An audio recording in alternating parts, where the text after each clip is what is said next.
I'd like to introduce our speakers for today's presentation, Igor Alcantara, Director of Data Science and Education, IPC Global and Qlik MVP, and Luis Jones, Director, GME Research and Quality Improvement, System Grants Administration, Northeast Georgia Medical Center. With that, I'd like to turn it over to our presenters. You can take it away from here. Well, hello, and thank you for joining me this afternoon. Megan, I'm just checking my sound. Is it okay? Absolutely. Thank you. Well, I'm delighted to be able to share how IPC Global partnered with us to establish a successful and thriving research and quality improvement data ecosystem. It's a continuing adventure evolving as technology evolves, and I'm excited to share with you. As you all probably realize, a lot goes on behind the scenes in these kind of webinars, and I wanted to take the opportunity to thank Alex Caraballo for organizing this and the whole IPC Global team for their expert partnership, most especially Mark Mearsman, Drew Dalton, and Igor Alcantara. They not only joined me on this crazy journey, but dipped and dived and pivoted at each and every turn, which is what you have to do if you're committed to quality innovation and solution finding. Thank you, guys.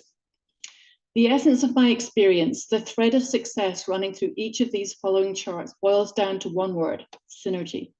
The best products in the whole world won't be any use without a development team that works to understand and collaborates every step of the way.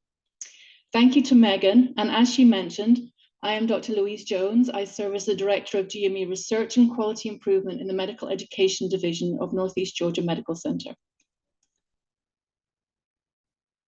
Healthcare has trillions of data points and growing daily. My goal is to establish a process to build actionable insights and wisdom from that data. Data on its own is useless. To start off, here's a quick survey question. I'm very curious to know what your barriers are.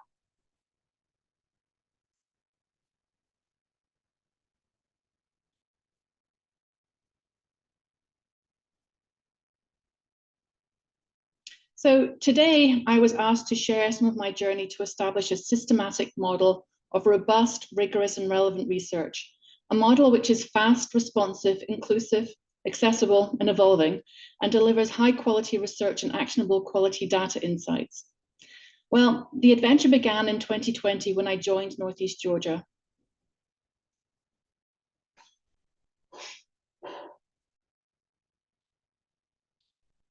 Back in 2020, the hospital system had only recently transitioned from a community medical system to an academic center.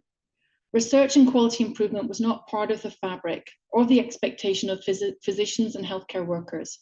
These attitudes and the current environment at that time presented as a huge opportunity for early wins.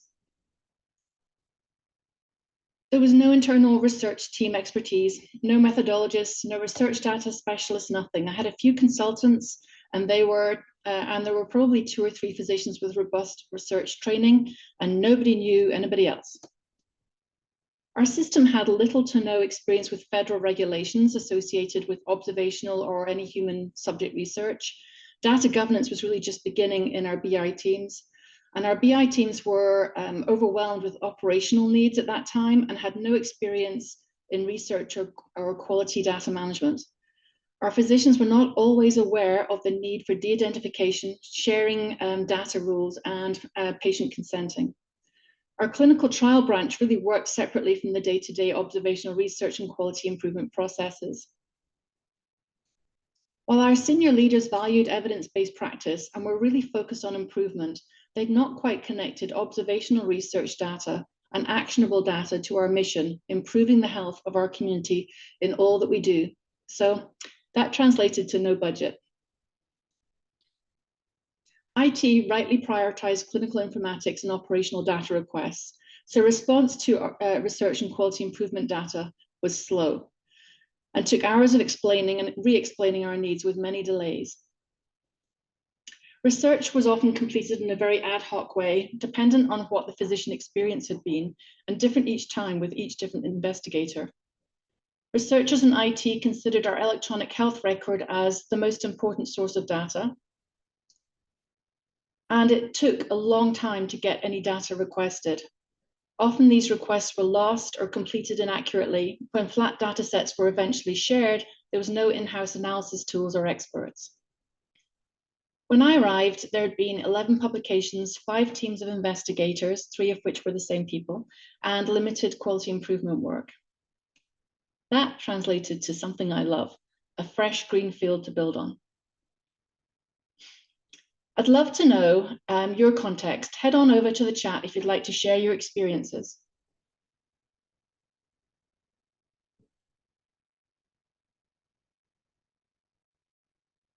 So the first order of any change is understanding where we were and articulating a vision of what could be.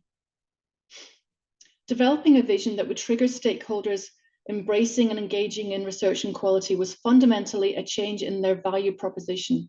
The 21st century physician and healthcare system has to generate wisdom and knowledge of impact choices, processes, and continuously innovate to provide the best care for the fairest cost to all people while protecting the diminishing pipeline of expert evidence-based physicians.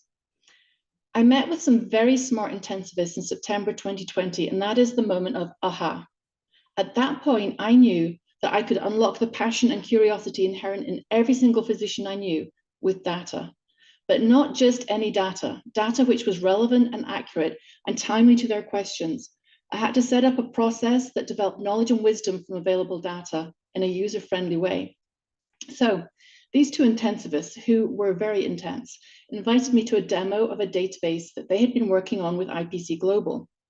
This is the advantage when you have a CIO who connects people for solutions. Chris Parvati, our CIO, is a forward-thinking visionary and funded the development of this critical COVID database because he realized at that point that not knowing was not an option. My first goal in developing a culture of curiosity was data access. I worked with IPC Global to scale this de-identified ICU COVID data mart into a full-scale NGHS research data platform. We used the Qlik product range, developing a data structure that allowed our researchers to quickly access and analyze to respond to their questions. Our biggest bottleneck at that time was the time from data request to delivery of an approved data set.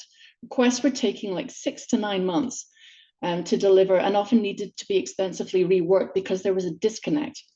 Our NGHS research data platform solved that instantly, becoming the gateway to discovery rather than the albatross. Engagement in our process exploded at that point. Our team grew, adding a data team of developer, analyst, and statistician working right beside our methodologists, which made it very much easier to model the passion for discovery and making research and quality fun again. And with this improved engagement, we've been able to partner with thought leaders and tinkerers and thinkers, spawning solutions that impact not only our local community, but also nationally. As we establish and grow, the world is now open to us. Part of shifting cultures to one of curiosity and learning is establishing standard processes to free up the creativity. We had to calibrate and standardize how our physicians identified the data they needed and how they communicated to our data team. Going back to that scientific method that we all learned in school, my growing team established templates and tasks for each step and worked as methodologists and project managers. We call this the 7-step process.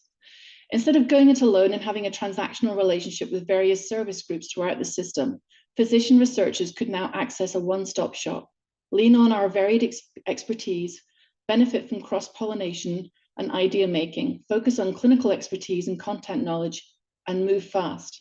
But probably the most important impact on our success is framing the investigation team as a group of subject matter experts, where all members are critical to success. Remember, one of the problems I inherited was siloed expertise and disconnected views of what research data was. Well, moving to a community of practice approach was a big shift in the identity of the research physician. We had to move them from considering us as a service transaction to seeing us as a vital part of an expert team.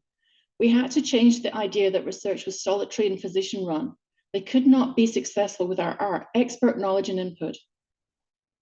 Having a methodologist, project manager, subject matter expert, regulatory specialist, and grant writer, usually in one perfect package, available, along with a fully embedded team of data experts, allowed us to optimize our approach and guide physicians quickly through the process. Teams complete their research or quality missions. Physician researchers take a break or start new projects, knowing that the infrastructure needed to complete their work is available and ready. Building the expertise needed for the best research teams took some trial and error. We now have a very novel hiring process designed specifically to protect the high-performing collaborative team dynamic. Synergy is absolutely the key to our success. The most important breakthrough we had in hiring the right people at the right time was assessing growth mindset, relatability, and communication styles. And critically, the ability to facilitate progress from conflict or ambiguity, two issues that can kill any project. And I just want to point out here that our IPC relationship is ongoing and strong. Drew, our data engineer consultant at IPC, has put on a temporary hat with us to help us while we look for another data developer. So we added him to our hierarchy. I know, data management, this is the part you all signed up to hear about and to watch Igor's demo. But without the base of our culture of curiosity, our 7-step process, and our multidisciplinary team approach, the data solution would not be utilized to its potential. Research and quality output can only happen with a robust and validated data approach. My non-negotiables, or need list, was pretty short. I thought it would be simple and looked at RedCap, Tableau, and internal solutions before settling on Qlik and IPC. I'm curious to know at this point what your non-negotiables regarding your research and quality data ecosystem are. I'd love you to share them in the chat.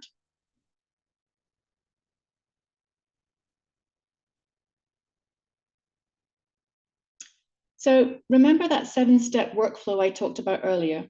Well, that's for our stakeholders. Our team performance and our outcomes depend on a slightly different integration of data expertise in our process. And I don't typically share this, but you were data folks, so I thought you'd like to get granular. Data is important at each step of the research process. We've learned that through yet more trying and failing. We would need double the data team if we shuttled all the early data requests through our data team. So IPC Global built a user-friendly population discovery tool to identify cohorts and do that early stage research data investigation. They also trained our methodologists and keen physicians to access and search on this population discovery tool. This means that our methodologists carry out the initial data identification prior to IRB approval, unless there's something complex cooking. At that point, our data analyst or statistician wander over to join in a meeting with a cup of coffee. Our data team are research methodologists with a data twist.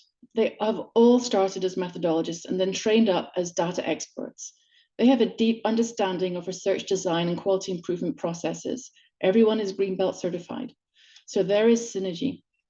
Another key feature in our process is standardizing how the protocol is translated into data speak. The data team realized early on that a translation guide was needed, and we now have a data summary workbook where the protocol is operationalized.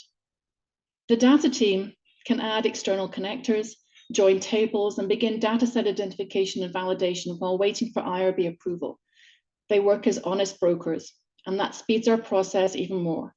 And then, with an average of 2 to 3 data meetings with the whole team, the data set is approved and made available to our data scientists or qualitative analysts.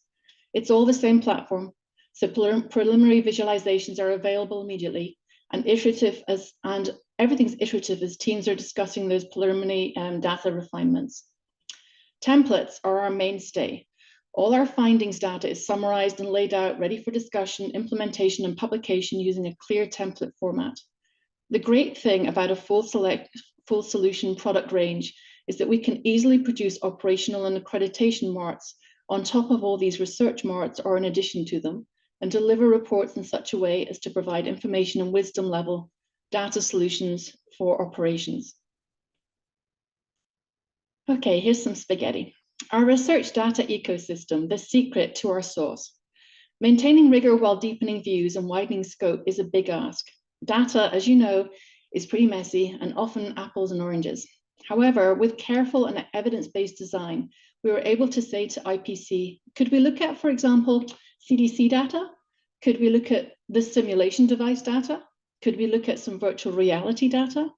Could we pull in state health department data, weather data, social economic data, CMS data, physician notes, images, surveys from external survey tools like Qualtrics? Can we pull in PubMed? Can we pull in grants.gov? Can we look at cost schedules? Well, you must realize by now that we're getting pretty excited by the possibilities. Mark Mearsman is always saying to me, if it's ingestible, we can get it. And seemingly, Qlik is kind of like a dog, ready to ingest just about anything. So moving beyond Epic, we can now look at data, standardize and acting as honest brokers, de-identify and re-identify so that physicians can validate quickly and adjustments made. We have the enormous potential to be able to bring in relevant data that we have vetted for quality and accuracy.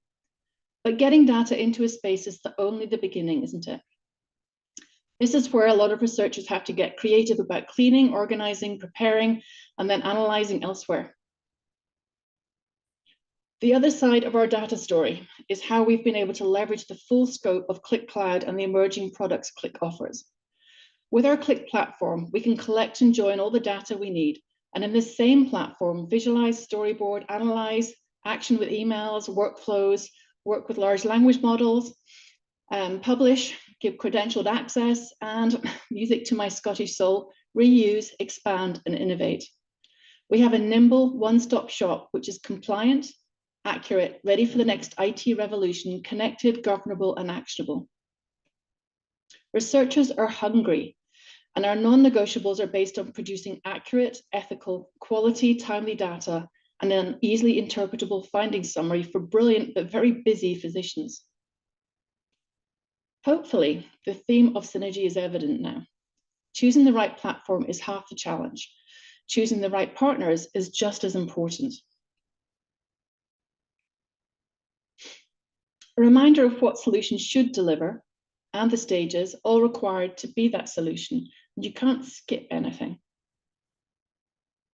And finally, a reminder about what I inherited back in August 2020. Well, this is where we are now. With IPC's help, we've been able to achieve so much more than anybody expected of us.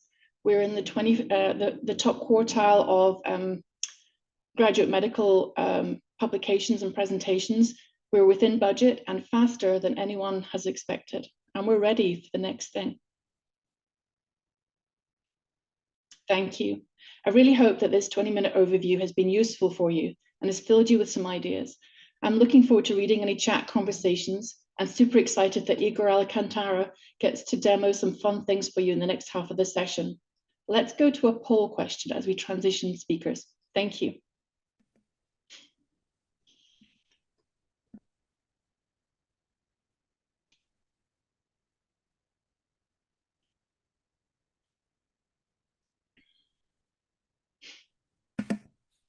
Great. Thanks, Dr. Jones. So let me share my screen. So we had we invited another panelist for today, but he couldn't join, but he was kind enough to record like a short 4.5-minute video. So I'm just gonna play it, and basically he's explaining how we use the same methodology with some of his research. He's using one specific example, what we did other research as well at Cleveland Clinic. So let me play the video. Hello everyone, my name is Chaoping Wu. I'm a pulmonary and critical care physician at the Cleveland Clinic. Today, I'm representing my team of physicians and data scientists. We present our project aiming to bridging the gap between technology and care providers in order to refine asthmatic care delivery. Disclosure: we have collaborated with CHA on this project. While we are grateful for their support, it is essential to note that the grant has not been influenced on our interpretation of the data or our strategy. To begin with, we would like to know asthma. Asthma is characterized by inflammation of the airway with intermittent acute flares. The typical symptoms during the acute phases including shortness of breath, cough, and the sensation of difficulty breathing. The prevalence of asthma flare is notable. In 2017, it's reported up to 45.6% of the patient has asthma flare. And in 2018, there's a study showing that from economic standpoint, asthma-related direct costs and indirect costs amount to a staggering 81.9 billion. So this is a huge problem in the country right now. And the goal for the study is twofold. We would like to creating a scalable, code-free platform to orchestrating the data analysis and modeling. And the second, we would like to explore the relationship between social vulnerability index and acute asthma exacerbation. And how can we do that? Partnering with IPC Global, we use the Qlik platform, which is the interactive platform that has the capacity to do data integration, visualization, along with interactive mapping and statistical analysis. We're linking our electronic health record with public databases such as Social Vulnerability Index and Air Quality Indexes to better understand our patient population. This is the platform that we have created. On the left-hand side, you can see that we have total 186,000 of a patient. On the right-hand side is the data visualization of the patient that in these databases. To move it further, we have the power to be able to geocoding. According to different zip code, we can looking at each individual of the patient. How vulnerable are they? Depends on where they located. Furthermore, within the Qlik platform, we are able to do simple statistical analysis, as you can see from below. In the second part, in order to personalize predict asthma exacerbation, we leverage AutoML in our Qlik databases to make 3 different predictive models, including non-severe acute exacerbation, severe acute exacerbation requiring emergency visit, or severe acute flare require hospitalization.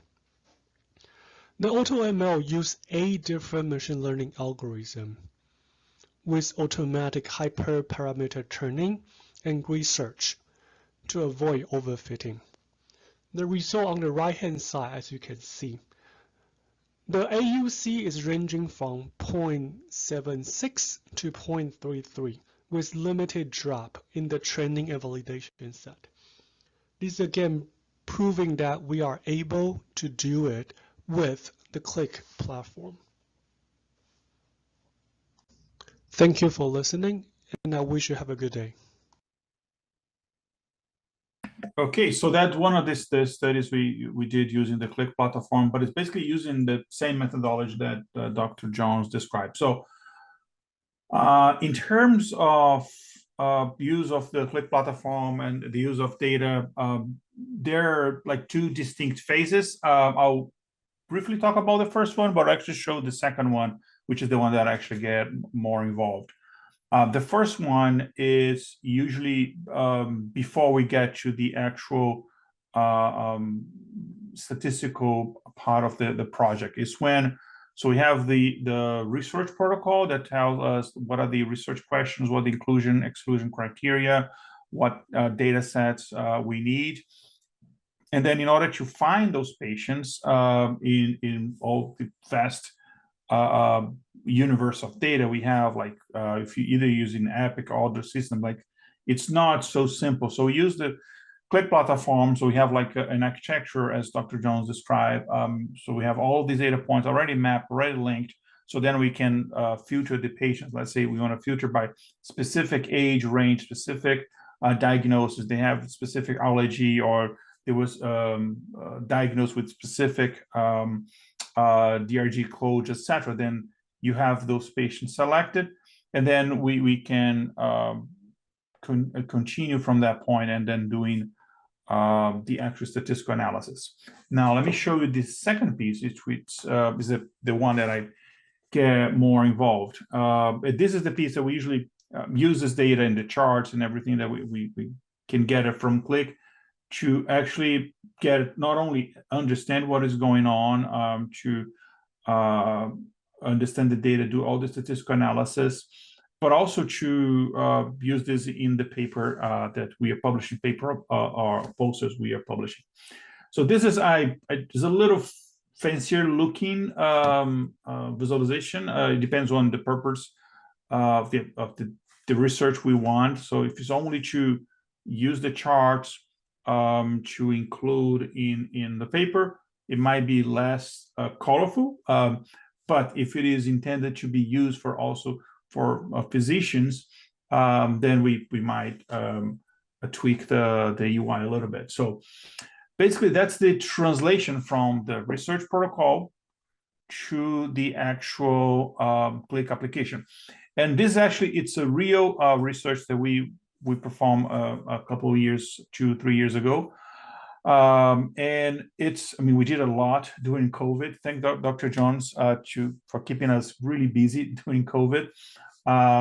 And so this basically, it's regarding bradycardia in association with remdesivir. So remdesivir was a medication a lot of moderate to severe COVID patient took during COVID, and then some findings some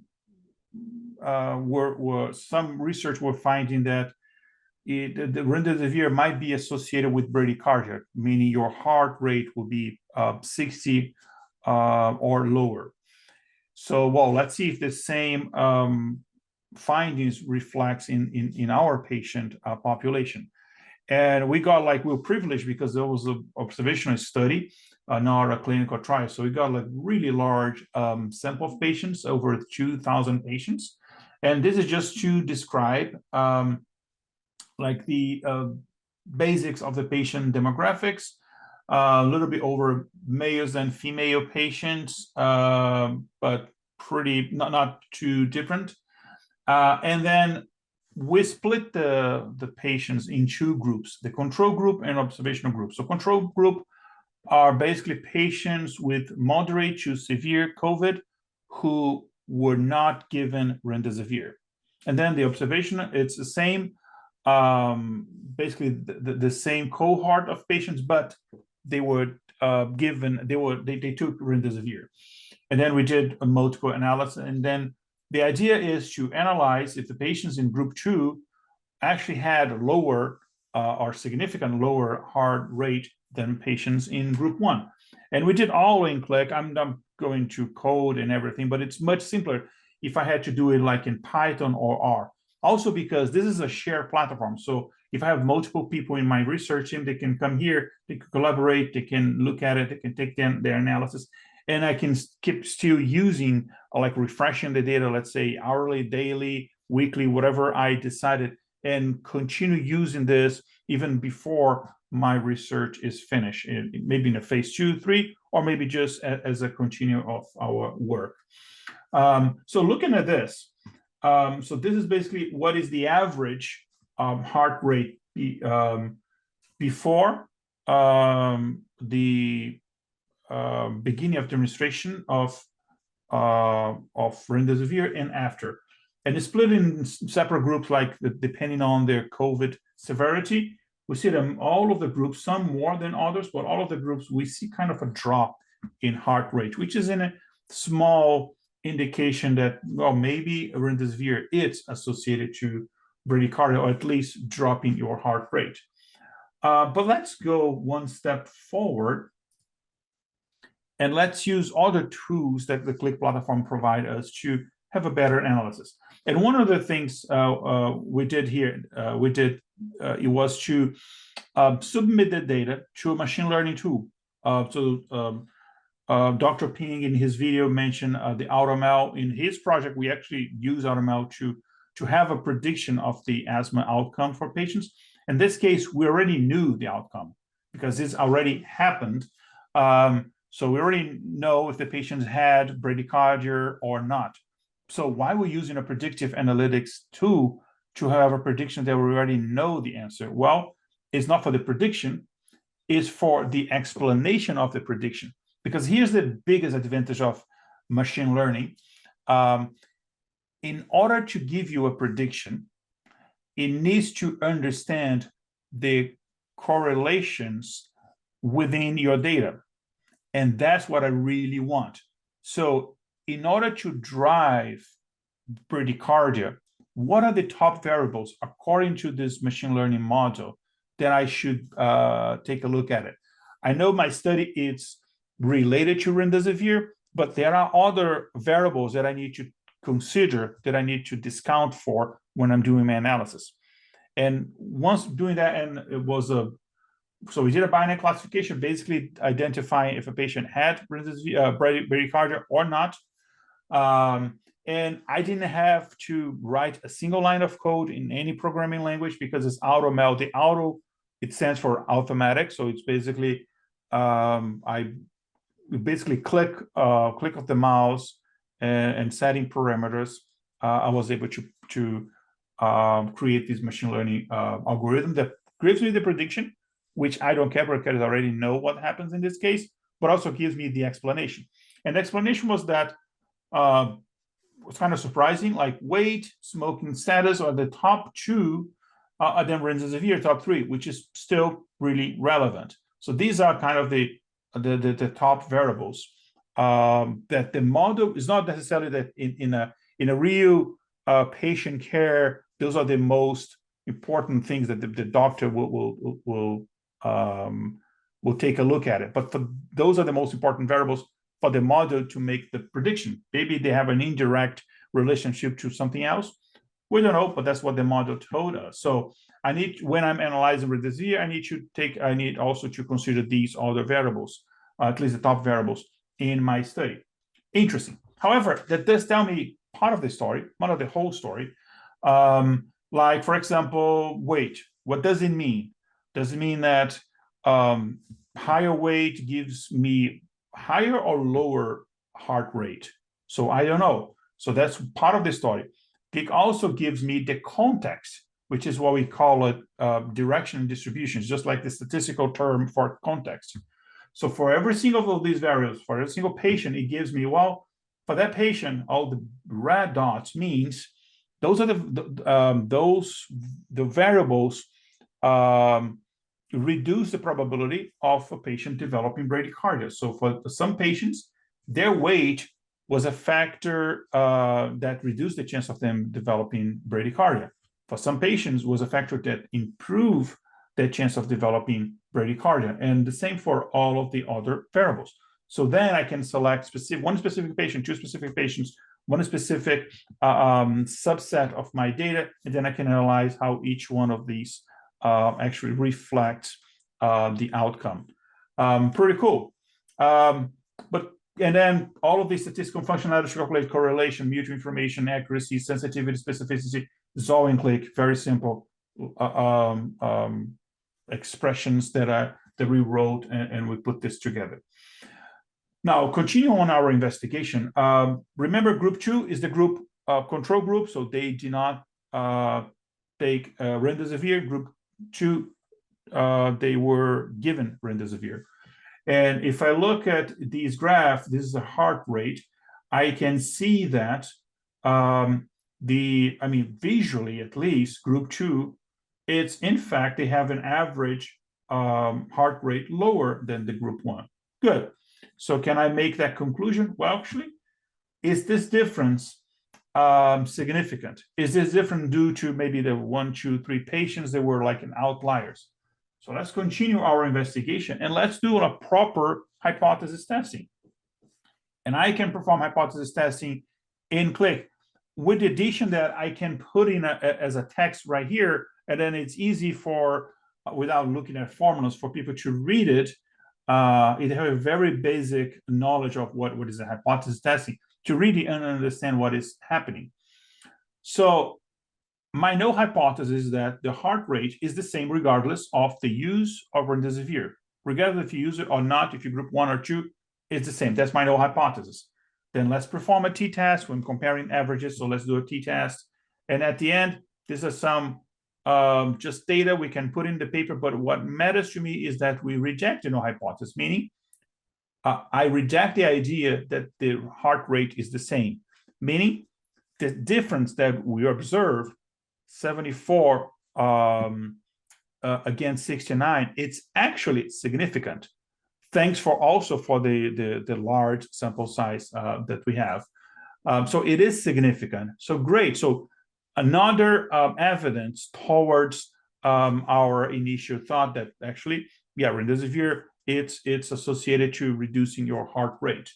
And I can even take a look if we did a Monte Carlo simulation here just to get a larger sample set to get closer to a population, a heart rate, and we see like the mean heart rate is around 73 maybe, which is close to what we observe in group 1, but group 2 it's definitely lower than that.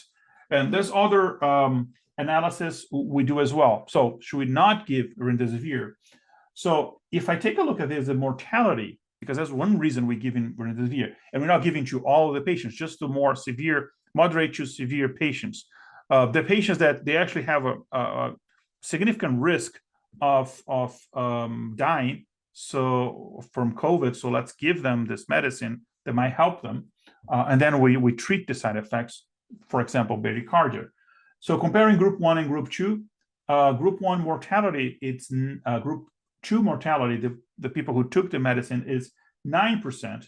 In group 1, people without the medicine is 19%. Wow, it's much larger. And I can see the green bar is people who are moderate COVID patients, and the I think this is pink. The pink one are people with severe COVID. So of course, severe COVID has a much larger mortality, but it's like almost 3 times as the moderate. And these are the patients without the medication. But people who took remdesivir is actually pretty similar, 4 or 5%, basically the same. So am I saying that people who took remdesivir has a lower chance of dying or has a better outcome than people who did not? Well, we always try to be skeptical. Well, let's consider, well, maybe it's because group 2 are people, we have more severe patients than group 1 or less severe patients than group 1. So naturally, they have a lower mortality. Well, let's see, within group 2, only consider people who took remdesivir. If the mortality changes between the different groups of severity, moderate to severe. So that's another hypothesis test we did here. And in that case, we failed to reject, meaning actually the mortality within the different groups, actually not only, within the different groups, people who took remdesivir, it's basically the same. So another evidence in the direction that we initially proposed.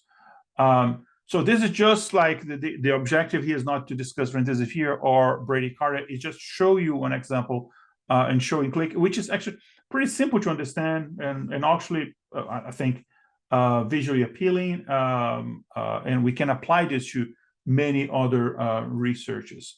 And then we can keep going and analyze the effect of remdesivir. Now let's focus on just the patients on group 2 who took remdesivir. Now let's see, maybe because those patients, they have something in them that makes them more probable to have a lower heart rate. Well, let's analyze only those patients, and let's analyze their heart rate before taking remdesivir and 24 hours after taking remdesivir. Very short period. And then we see that before taking remdesivir was around 80, pretty good. And after 68, still not remdesivir, but much lower. Is this difference significant? Let's do another hypothesis testing, and then turns out we get a p-value extremely low. So yeah, we reject no hypothesis. So yeah, this difference is, yes, significant. And then we have all of the statistics comparing those, like what is the median standard deviation, the percentiles, median, etc. And I mean, I don't want to get to all these details. And even if we break it down by age groups, I can hover, let's say, let me get my age group, which is this one. So before remdesivir 85.6, after remdesivir on average 70. So we observe the same effect regardless of age group, regardless of smoking status, regardless of BMI, regardless of all of the other factors. So a lot of strong evidence in that direction. And then at the end, if I want to check specific patients, of course, all of the data is anonymized. But if I want to check specific patients, I can select specific patients. I can focus on one specific group, one specific severity of COVID, or age group, of smoking status, or whatever. So I have all of the data is here. So then I can drill down. I do need to be limited to the visualizations and the reports that the data scientists, data engineers, and data analysts develop for me. And then also for each one of these KPIs, also build like some kind of a trend. So we see, of course, patient counts. There's a huge variation because we had like the peaks in COVID, and same for patients in ICU, etc. Okay, so now Leslie, and then we can jump into Q&A after this. I have a question for you. And the question is, what aspects of Qlik's functionality, after all you learn, you think you likely most use in your medical research? You know, initially, if you just want to use for, I get all my data in, I want to use just for the charts data visualization, then I'll export those chart data visualizations to put in my paper, my poster. It's one option. Or maybe you want to use the machine learning predictive modeling, or you can use statistical functionalities like I show here, the hypothesis testing, all of the descriptive statistics, or you can use like interactive dashboards like I did. So in your opinion, after seeing this, what you think we'll use most likely? Okay, maybe I'm ahead of time. And this is it.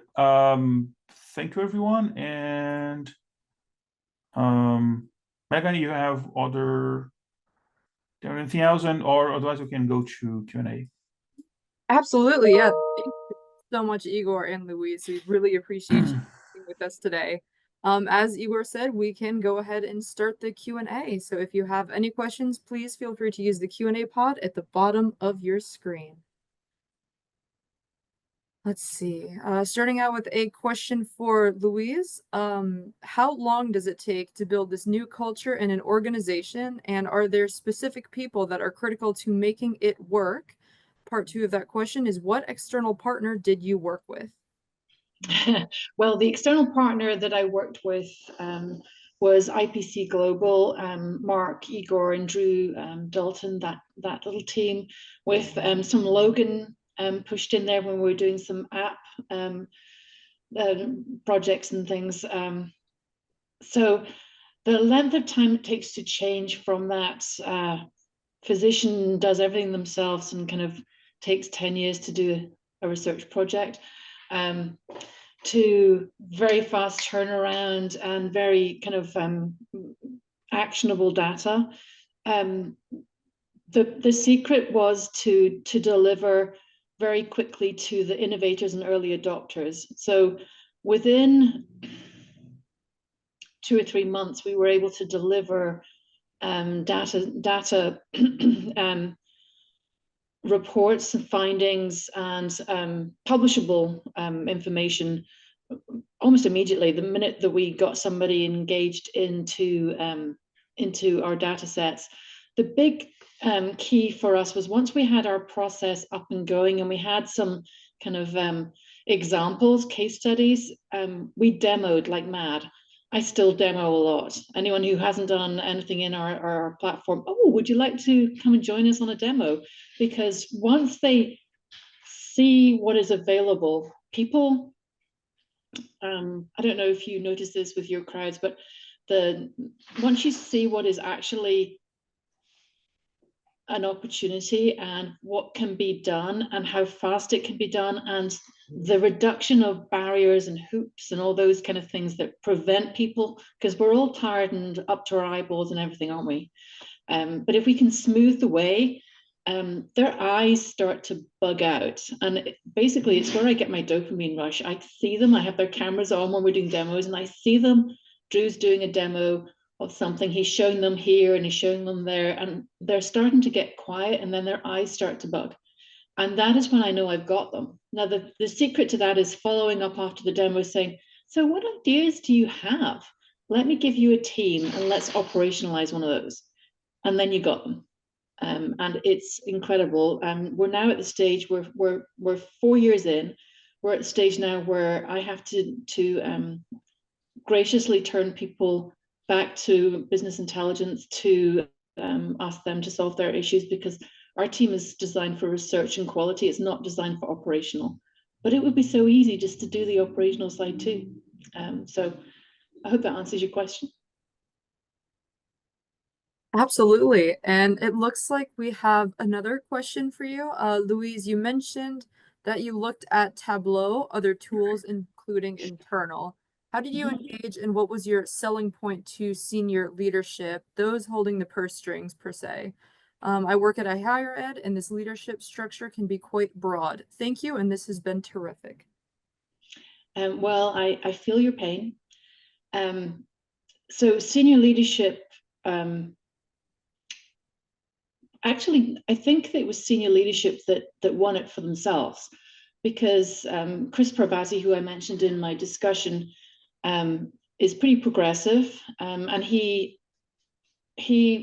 we had some discontent about what my choices were versus what the systems wanted to do, and he rounded. He did the Gamba, he did the come and listen, and so we arranged a time for senior leadership to come and actually sit through some data discovery sessions to watch how the data team kind of mingled in with the methodologists who mingled in with the physicians. We gave him the lived experience. So he arrived at that meeting saying, we have to discuss this. This is not sustainable. And he ended up leaving with, you need to stick with what you're doing. It's working for you. In fact, let's look at supporting that. And so it wasn't so much me saying, this is the bottom line. This is what you'll get. This is what, you're going to get less attrition from people because they're more engaged, because they've got satisfaction. It was actually taking him through the stages. Now, he's got a curious mind, so he was an easy sell, but taking him through the lived experience of the meetings and the demos and the actual process that we use, that 7-step process, he sold it to himself. So I would always say less talk, less showing, and more walking alongside and understanding points of view. I also did a lot of listening to the Harvard negotiation webinars before I actually did any of those talks with senior leadership.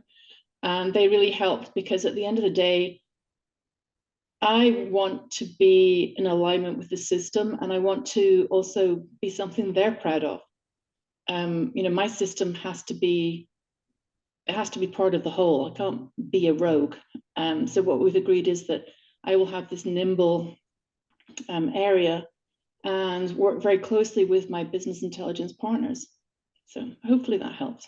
It wasn't an expensive option either. We managed to go under budget and build something that's pretty sustainable and modular, no matter what IT brings to us, what technology disruptions are ahead. So it's not going to be suddenly shift to another program. Phenomenal. Thank you so much. Looks like we have a question for both Igor and Louise. Says, from beginning to end, once you have data agreements in place, how long does it take to do the research in this platform? You want to take it, Igor? Yeah, so on the data side of it, of course, there's the actual medical side, and that depends on the research you're doing. But on the data side of it, once you establish like the architecture, once we have like a patient discovery infrastructure, like an app, etc., in place, then it's actually pretty fast. So from most of the researchers, so we have like a first phase, like Drew Dalton, our data engineer and medical data genius. He takes those like all the criteria, everything that is in the protocol, and then using the Qlik application, he then selects like the data set that we need. And then I get the data set from his input, and then I start my part. And then my focus is basically on the research questions. And so his part, I think it's simple. Sometimes he does in a couple days. It's like really fast. Mine takes a little bit longer because sometimes I need to understand some of the concepts just to see if I'm not missing anything, if there's any like other factors that we should consider, what kind of visualization we need, but it's something like a week, 2 weeks, depending on the complexity of the project. So that's about the time frame from most of the research within Qlik. So from my point of view, we have that 7-step process. Steps 1, 2, 3, which is the protocol development and the IRB, usually takes around about a minimum of a month, possibly 2 months, depending on physician availability. And we use the agile process of backlog and sprints. So that keeps a data team of, a methodology team of 12 busy with about 200 projects at a time. And then once we get into the data phase, again, as Igor's saying, because we've got 4 years of maturity in our logic, it's very quick to pull that data set. In fact, I've texted Drew, and it's very good because he lives on the other coast. So I can text him at 5 o'clock at night and say, hey, I've got a meeting tomorrow morning at 10. I'm wondering if you could tell me all the heart failure data. And by 9 o'clock that evening, he has pushed me out with charts similar to the ones Igor's just shown you. No analysis at that point, and it's not validated, but it's because we've got that wealth of maturity in our logic system and the data that it's very easy to pool this modular flow of data together into responding to the question that you have and actually visualize it at that point as well. So you've got that initial group of people that I was meeting with at 10 a.m. who then had all this data in front of them, who could make some evidence-based data-driven decision-making. And then the analysis part, if it's straight frequentist analysis of the data, it can be fairly quick, depending on the complexity. Machine learning, I don't know, it depends on what Igor's public relations tours across the world are and his availability. He's getting quite famous. But it's as fast as people are willing to put in the time. Absolutely. And thank you so much for your insight on that. It looks like with the last few minutes, we have one more question. Louise, it looks like this one is for you. It says, what was the biggest surprise that you saw with implementing this research process, and were there positive impacts to the organization? The biggest surprise was, this is going to sound so stupid, but it was just how clean and easy and non-bureaucratic. It's all governed and it's all HIPAA compliant and it's all IRB aligned, but there was no hoops and fire and doors. We have this autonomous area that my team, who act as honest brokers, can go in, pull the data that researchers need very quickly, because researchers work quickly, don't they? They've got ideas, they've got to figure it out. And if they don't figure it out, they'll move on to the next idea and you've lost them.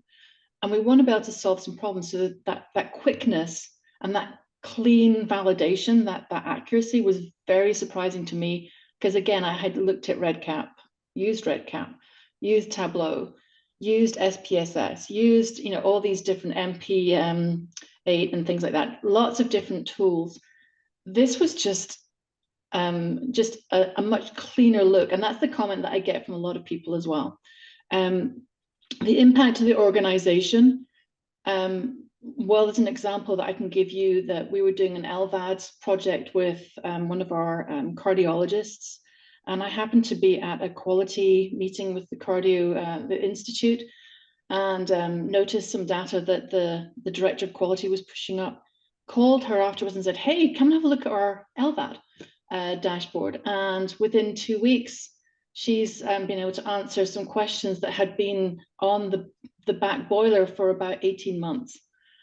So it had a significant impact on her ability to report to CMS, which obviously has an impact on all the other quality measures that we are as an institution. So apart from making us one of the top producers of early career research, observational research in the nation, we're also impacting, for example, we were able to do a quality improvement project on smoking cessation, and that has impacted not just our system, but actually the whole of Epic users across the space. So the impact is really just beginning.